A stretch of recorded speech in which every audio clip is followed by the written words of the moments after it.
So good morning, good afternoon, good evening, colleagues. My name is Mr. Godfrey Sande Jumba,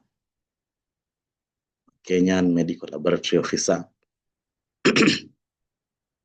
working in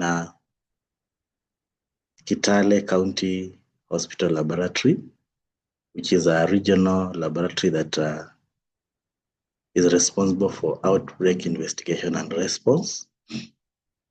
I'm presenting this on behalf of my colleague from Malawi called John Mbiko Kaunda. Our topic was, should genomic surveillance of wildlife be a national priority in African countries to prevent zoonotic spillovers? We were on the negative side, meaning we do not support making genomic surveillance priority on the African continent. So we know that more than 60% of emerging infections are zoonotic in nature, and 72% of these zoonoses originate from wildlife. And there are several pathogen surveillance strategies in place to ensure that this genomic spillover does not happen.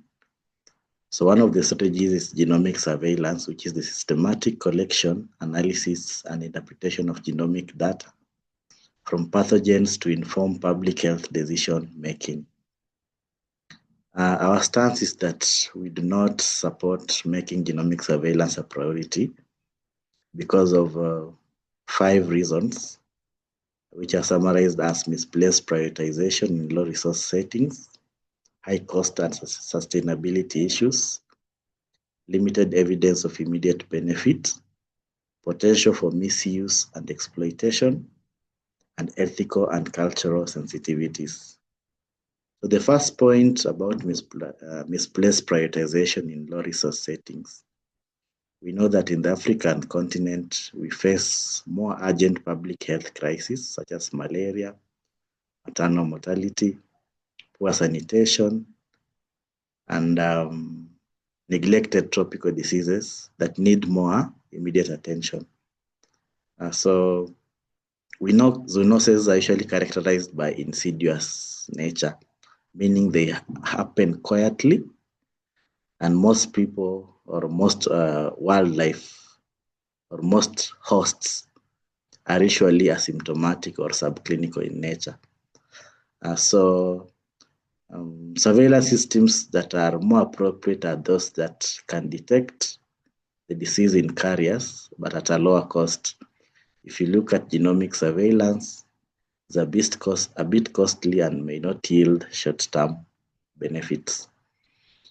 About high cost and sustainability issues, the sheer diversity of potential reservoirs. We have a magnitude of animals out there in the wild. There are many species, and therefore doing genomic surveillance on all these species is a challenge because of access to these animals and the sheer numbers. And therefore, with our limited skilled personnel, with our limited genomic surveillance capacity, the demand would overwhelm the capacity that is there currently. And therefore, most African countries cannot afford to prioritize genomic surveillance. Thirdly, we have limited evidence of immediate benefit, in the sense that the emerging zoonotic diseases are driven by an intricate web of influences. There is just not one factor that you can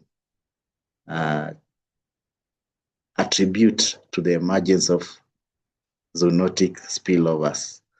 And in most cases, human behavior and environmental changes trigger outbreaks.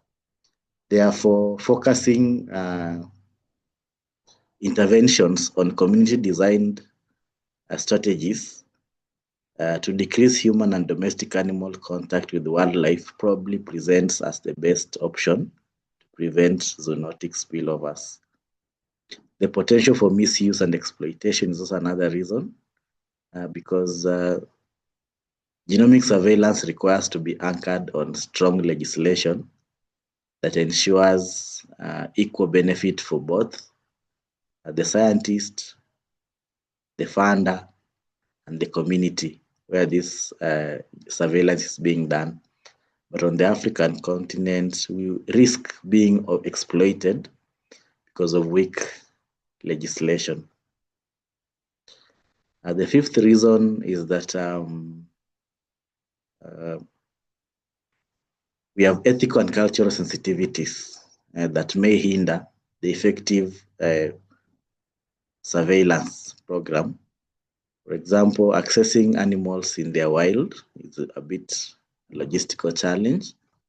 We also have hostility from indigenous communities, especially when you access their sacred or protected areas.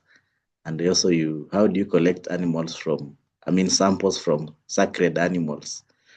All these are going to bring compliance issues. So our colleagues who are supporting genomic surveillance being made a priority, they had their own input, and we want to challenge some of their points in this rebuttal section. For example, they say that genomic tools can be an early warning system.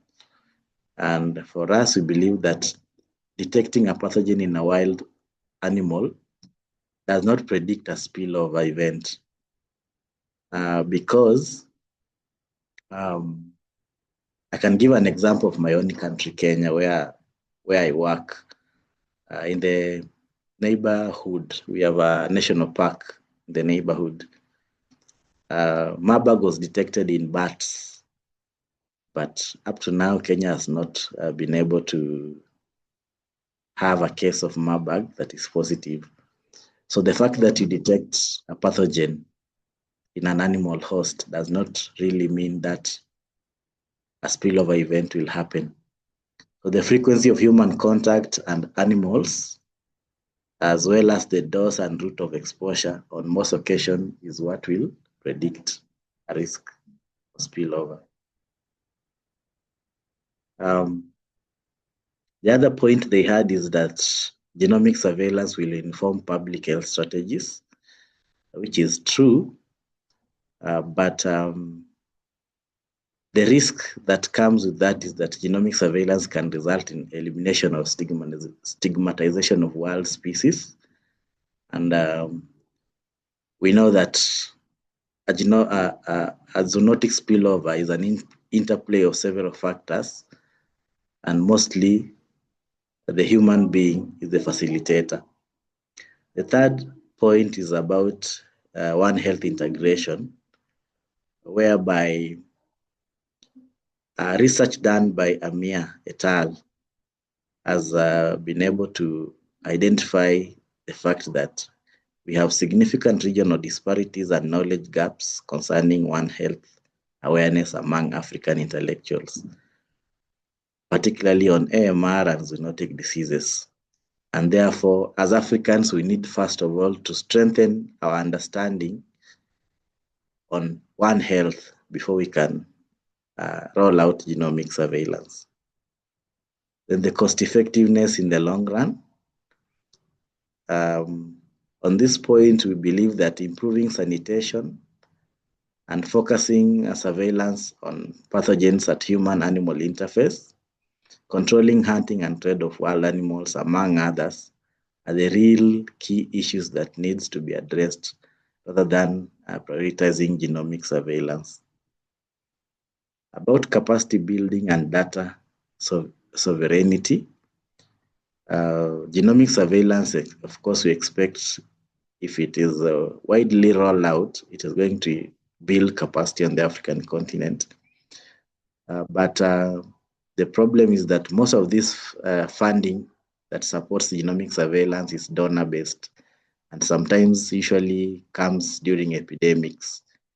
Therefore, when the epidemic passes, the funding also ends. And this one is a threat to the long-term utilization of genomic surveillance.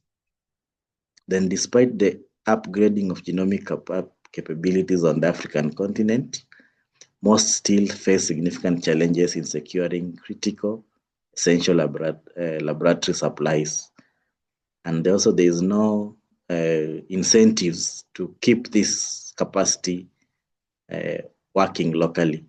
Most scientists will move to better paying economies, and therefore we're going to lose the best. So still it's a challenge rolling out a genomic capacity on a large scale. So as a closing statement, we believe that emerging zoonoses are driven by an intricate web of anthropogenic, genetic, ecological, socioeconomic, and cultural factors, among others, and is unclear to us how genomic data and surveillance alone can predict or prevent the next zoonotic spillover. Thank you for listening to us.